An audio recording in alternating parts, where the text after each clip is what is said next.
Hello students, आज हम लोग रे डायग्राम करने वाले हैं कन्वेक्स लेंस के लिए। आपको बता दूं कि जो कन्वेक्स लेंस है उसके ray diagram almost equal to concave mirror के अकॉर्डिंग है। जैसे कनकेव मिरर बिहेव करता है सेम टू सेम आपका कन्वेक्स लेंस बिहेव करता है। इन दोनों में डिफरेंस ये होता है कि जो आपका कन्वेक्स लेंस है वो रिफ्रैक्शन प्रॉपर्टीज पे काम करता है और जो आपका कनकेव मिरर है वो आपका रिफ्लेक्शन प्रॉपर्टीज पे काम करता है। आप समझ गए हैं? चलिए स्टार्ट करते हैं। अभी हम लोग एक जनरल कन्वेक्स लेंस के बारे में बात करेंगे। कन्वेक्स लेंस से रे डायग्राम बनाकर चेक करेंगे और सेम टू सेम हमें फिर बाकी के वैसे ही फॉलो करने हैं। इसमें आपको 6 डिफरेंट पोजीशन देखने को मिलती हैं, बिल्कुल कनकेव मिरर की तरह उसमें भी 6 पोजीशंस होती हैं। ठीक है, चलिए स्टार्ट करते हैं। सबसे पहले हम बनाकर देखते हैं कन्वेक्स लेंस। तो देखिए कन्वेक्स लेंस के दो सरफेस हैं, this is first, this is second. ये आपका पहला सरफेस है, ये आपका दूसरा सरफेस है। इस सरफेस से कोई भी लाइट रे आती है तो वो एक इंसिडेंट रे होती है, इंसिडेंट रे होती है। जैसे ही इस पॉइंट को वो लाइट रे टच करती है तो वो लाइट रे, क्योंकि ये डेंस मीडियम होता है, ग्लास होता है मोस्टली, है ना, तो टकराने के बाद वो रिफ्रैक्ट होती है लाइट रे। बिकॉज ऑफ रिफ्रैक्शन लाइट रे बेंड होती है। देख लेते हैं, यहाँ पे लाइट रे बेंड हो गई है तो इसको हम बोलेंगे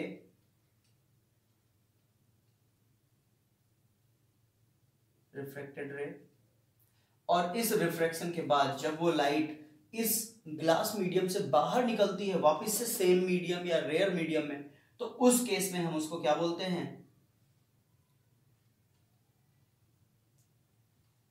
इमर्जेंट रे।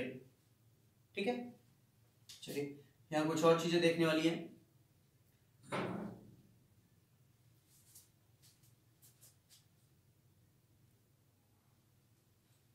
ओके, तो देखिए जरा, ये तो हुआ ग्लास में रे के आने जाने का तरीका। ठीक है, अब अगली चीज, टाइप ऑफ रेज आप समझ चुके हैं कि इसमें क्या क्या होना है। ये जो पॉइंट होगा वो किसी भी लेंस के लिए क्या कहलाएगा? पोल। जिस पॉइंट से आपकी प्रिंसिपल एक्सिस जाएगी उस पॉइंट को आप बोलेंगे पोल। ये है आपकी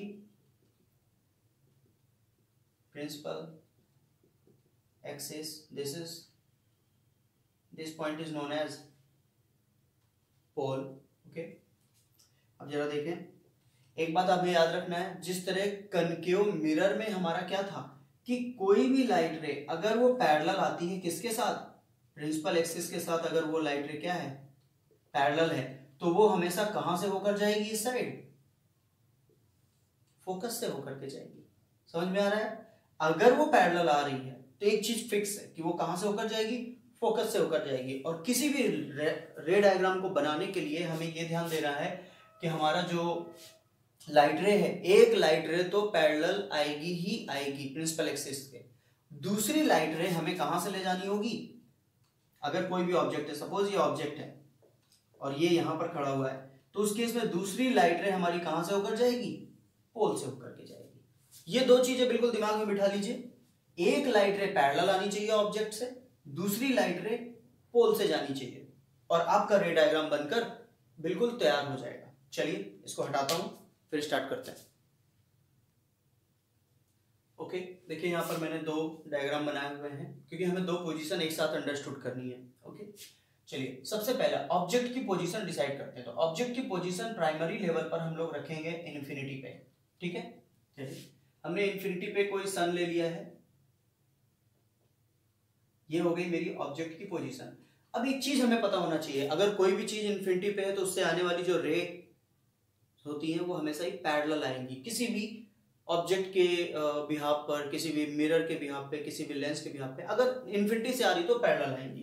तो अगर हमारी लाइट रेज पैरेलल आ रही है, सपोज ये आई, ये है हमारा प्रिंसिपल एक्सिस, ये हमारा प्रिंसिपल फोकस हो गया, ये हमारा सेंटर ऑफ कर्वेचर हो गया फॉर दिस कर्व। और क्योंकि यहाँ पे 2 कर्व है, एक ये वाला भी कर्व है, तो इसलिए उसके लिए यहाँ पर एक फोकस होगा और यहाँ पर एक कर्वेचर सेंटर होगा, क्योंकि दोनों के दोनों कर्व सेम है, राइट? दोनों के दोनों जो कर्व हैं वो आइडेंटिकल है। बिकॉज ऑफ दिस पोल से जितनी डिस्टेंस इसकी होगी उतनी पोल से इसकी भी डिस्टेंस होगी, जितनी डिस्टेंस यहाँ पे कर्वेचर सेंटर की होगी उतनी डिस्टेंस पोल से इस कर्वेचर सेंटर की भी होगी। आप समझ गए ना, दो कर्व, दो फोकस और सेंटर ऑफ कर्वेचर।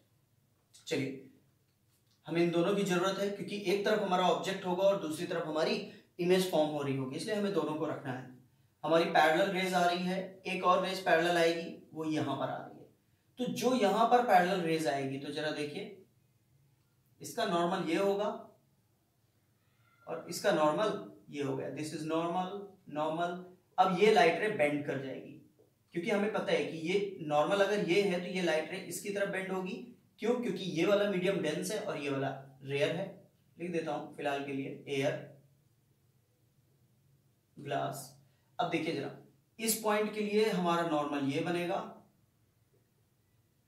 तो जैसे ही डेंस मीडियम से रेयर मीडियम यानी कि एयर में लाइट रे आएगी तो वो इस नॉर्मल से दूर हटेगी। दूर हटने के कारण ये और ज्यादा टर्न हो जाएगी और ये फोकस से होते हुए निकलेगी। सिमिलरली इसके साथ भी होगा। हमें पता है कि जब ये पॉइंट इस पार आएगा तो ये बेंड हो जाएगा, बेंड होकर के ये यहां पर आएगा और फिर थोड़ा सा बेंड होगा, बेंड होकर के यहां पर आएगा और फिर थोड़ा सा और बेंड होगा और ये यहां से होकर गुजर जाएगा।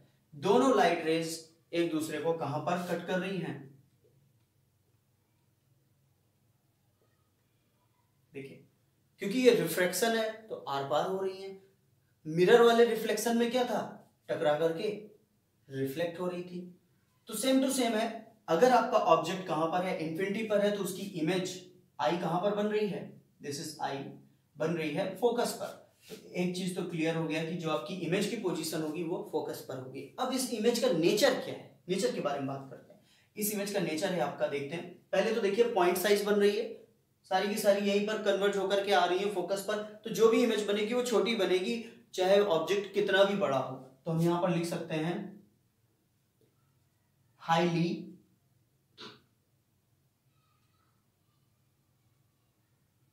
डिमिनिश्ड, बहुत ही छोटी, हाईली डिमिनिश्ड पॉइंट साइज।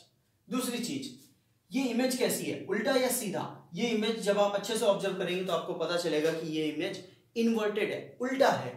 तो इमेज का टाइप क्या हो जाएगा?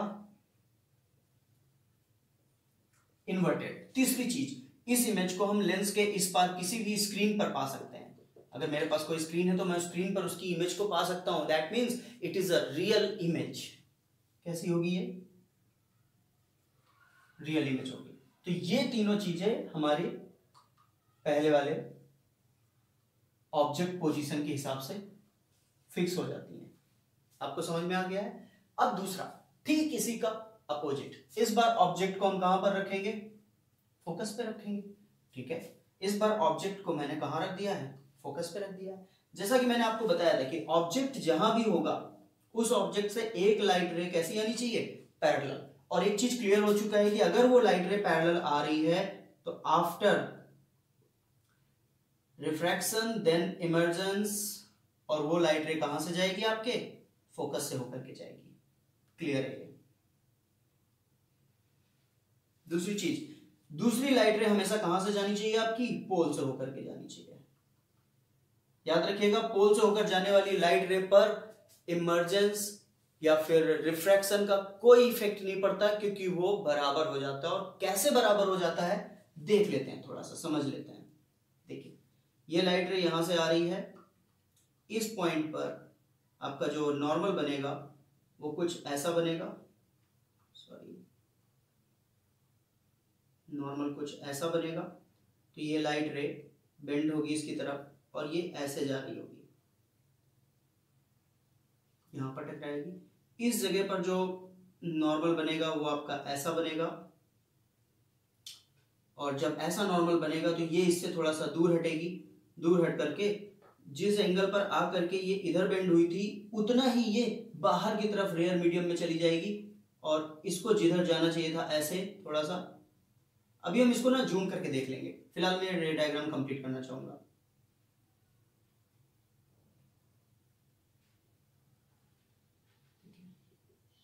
ये दोनों लाइट रे क्या हैं?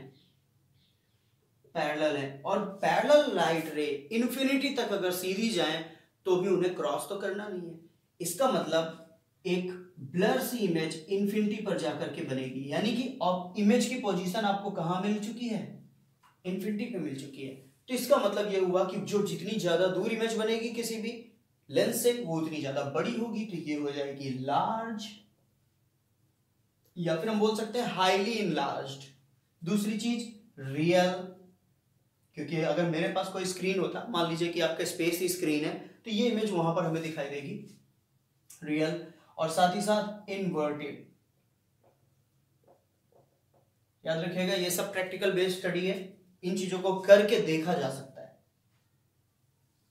ये आपका सेकेंड डायग्राम हो गया। अब चलते हैं तीसरे डायग्राम की तरफ। पॉज करता हूं थोड़ा।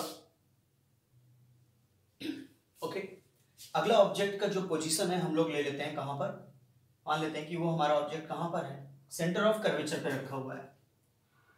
फोकस हो गया, सेंटर ऑफ कर्वेचर हो गया, फोकस हो गया, सेंटर ऑफ कर्वेचर हो गया है। तो मेरा जो ऑब्जेक्ट है वो यहां पे रखा हुआ है, इसको ले लेते हैं।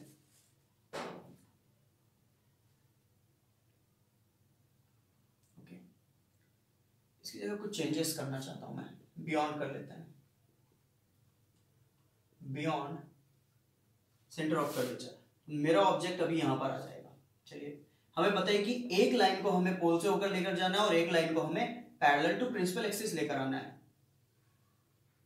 प्रिंसिपल एक्सिस के पैरेलल आने वाली लाइट रे हमेशा कहां से होकर जानी चाहिए, फोकस से होकर के जानी चाहिए।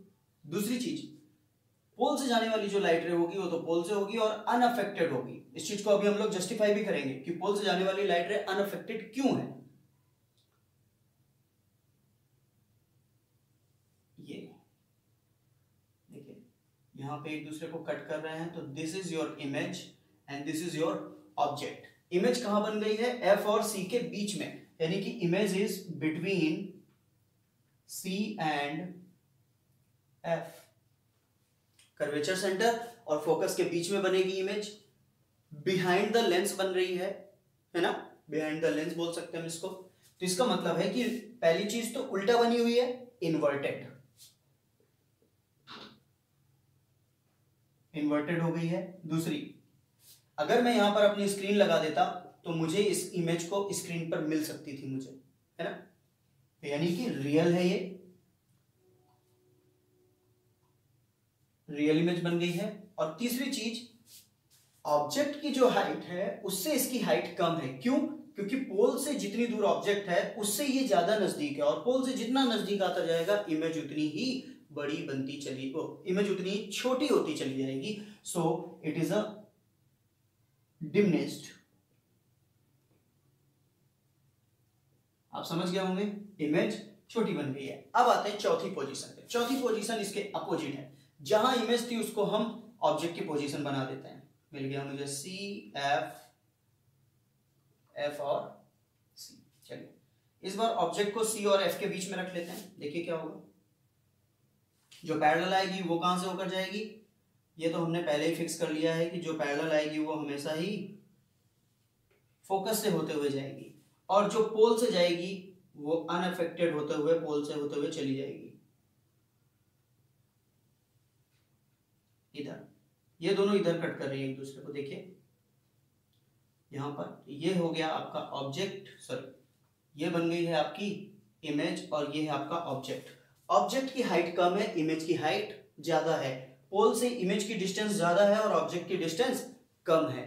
ये एक ऐसा रेशियो जो आपको अपने दिमाग में बनाकर रखना है, और इसको हम आगे प्रूव भी करेंगे।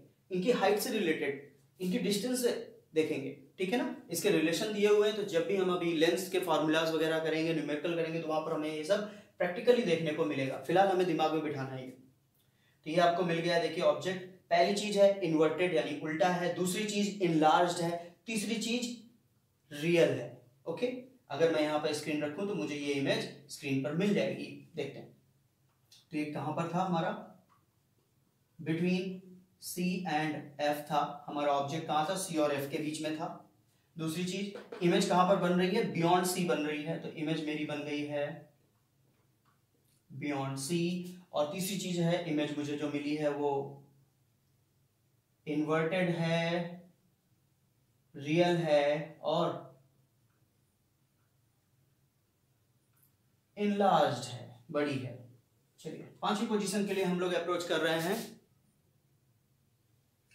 ओके, सो पांचवी पोजीशन के लिए हम लोग जा रहे हैं। इस बार हमारी जो पोजीशन होगी ये यूनिक पोजीशन है जो फिक्स है, सी पर है। ठीक है, चलिए देखते हैं। ये हमारा सी है और ये हमारा एफ है। Here this is F, this is C. मेरा ऑब्जेक्ट कहाँ पर है? सी पर है। तो हमें पता है कि एक लाइन तो हमारी पैरेलल जाएगी और जो पैरेलल जाने वाली लाइन है ऑलवेज गो फ्रॉम फोकस। अगली वाली जो लाइन है हमारी वो पी से जानी चाहिए थी और वो हमारी कहाँ से होते हुए जाएगी? यहाँ से होकर के जाएगी। अगर मैं सी को ऊपर लिख दूं तो हमारी जो इमेज फॉर्म होनी है वो कुछ ऐसी इमेज फॉर्म होगी। जितनी हाइट इस ऑब्जेक्ट की है उतनी हाइट इस इमेज की भी होगी, यानी कि जो डिस्टेंस यहाँ पर है वही डिस्टेंस आपको एग्जैक्टली वहां पर भी मिलेगी। उसका रीजन ये है कि पोल से लेकर जितनी इस कर्वेचर सेंटर की डिस्टेंस है, पोल से लेकर उस कर्वेचर सेंटर की भी डिस्टेंस उतनी ही है। तो यहाँ एक रिलेशन देखने को मिल रहा है आपको ऑब्जेक्ट डिस्टेंस और इमेज डिस्टेंस के बीच में। अगर इमेज डिस्टेंस और ऑब्जेक्ट डिस्टेंस बराबर है तो इमेज की जो हाइट होगी वो भी ऑब्जेक्ट के एकदम बराबर होगी, बिल्कुल प्लेन मिरर की तरह। रिमेंबर दैट प्लेन मिरर, जितनी डिस्टेंस पर आप खड़े होते हैं आपकी इमेज भी मिरर के अंदर उतनी डिस्टेंस पर बनती है और इक्वल साइज की बनती है। तो ये कुछ वैसा ही फिनोमिना हो रहा है। चलिए देखते हैं। इसके हिसाब से अगर हम देखें तो इमेज आपकी कैसी बन रही है? सेम साइज बन रही है। दूसरी चीज, इमेज कैसी है? इन्वर्टेड है यानी उल्टा है। तीसरी चीज, इमेज जो है आपकी रियल है। अगर यहां पर कोई स्क्रीन होती तो आप इमेज को उस स्क्रीन पर पा सकते थे। चलिए देख लेते हैं। तो कहां पर बन रही है? एट सी बन रही है इमेज। कैसी है? इन्वर्टेड है, रियल है, सेम साइज है। ओके, लास्ट पोजीशन जो कि बहुत ही आसान है, देख लेते हैं। इस केस में हमारा ये एफ हो गया, ये सी हो गया, एफ हो गया, सी हो गया। इस बार हमें पोल और एफ के बीच में ऑब्जेक्ट को रखना है, यानी ऑब्जेक्ट होगा between P and F. Understood? P और एफ के बीच में ऑब्जेक्ट है। हमें पता है कि जो ऑब्जेक्ट होना चाहिए वो अगर पी और एफ के बीच में, तो एक लाइन तो हमारी पैरेलल जाएगी। जो पैरेलल जाएगी वो हमारी कहां से होते हुए जाएगी? फोकस से होते हुए जाएगी।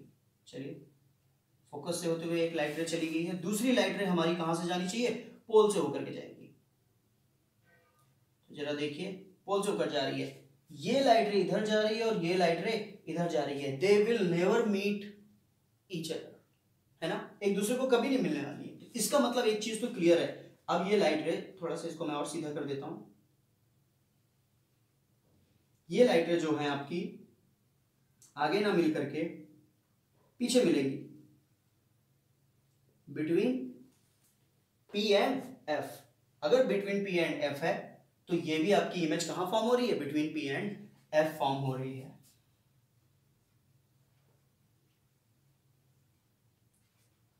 इमेज आपकी कहां बन गई?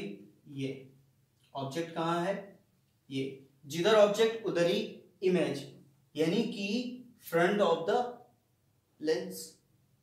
पहली चीज। अब अगर आप सोचिए, अगर मैंने यहां पर अपना स्क्रीन लगा दिया होता, मान लो कि मैं कह रहा हूं कि मुझे ना इमेज की डिस्टेंस, वो इमेज चाहिए मुझे स्क्रीन पे। अगर मैं यहां पे स्क्रीन लगा दूंगा तो इस साइड से लाइट रेज नहीं जाएंगी। जब लाइट रेज ही नहीं जाएंगी तो इस ऑब्जेक्ट की इमेज यहां पर कैसे बन सकती है? समझ में आ रहा है आपको? यानी स्क्रीन लगाने पर मुझे इमेज नहीं मिलेगी और इसीलिए ये इमेज कैसी है? वर्चुअल है, झूठ मूठ की है, फॉल्स इमेज है। यानी कि इमेज कैसी होगी आपकी? वर्चुअल होगी। दूसरा, इमेज देखिए स्टैंड अप पोजीशन में है। जिधर ऑब्जेक्ट है उधर ही इमेज भी है, यानी कि इमेज कैसी होगी आपकी? हर बार इन्वर्टेड होती थी, इस बार इरेक्ट इमेज मिल रही है आपको। इरेक्ट इमेज है, वर्चुअल है। दूसरी चीज, इनलार्ज्ड है, इनलार्ज्ड इमेज है, इमेज बड़ी मिल रही है। अंडरस्टूड हो गया है? यही पोजीशन है, ये 6 पोजीशन आपकी कन्वेक्स लेंस की हैं जो कि बिल्कुल मैच करती हैं आपके कनकेव मिरर से। तो जब भी आप पढ़ने बैठे तो कनकेव मिरर और कन्वेक्स लेंस की बोथ इमेजेस को एक साथ कंपैरेटिवली स्टडी करें। एक ही बार में आपके दोनों प्रिपेयर हो जाएंगे। डिफरेंस बस इतना होता है कि कनकेव मिरर में एवरी टाइम इमेज इधर फॉर्म होती है और कन्वेक्स लेंस में एवरी टाइम इमेज इस साइड फॉर्म होती है। ओके, चलिए, थैंक यू सो मच। अब अगला हम जो स्टडी करने वाले हैं वो कनकेव लेंस की मिरर इमेजेस स्टडी करने वाले हैं। Thank you.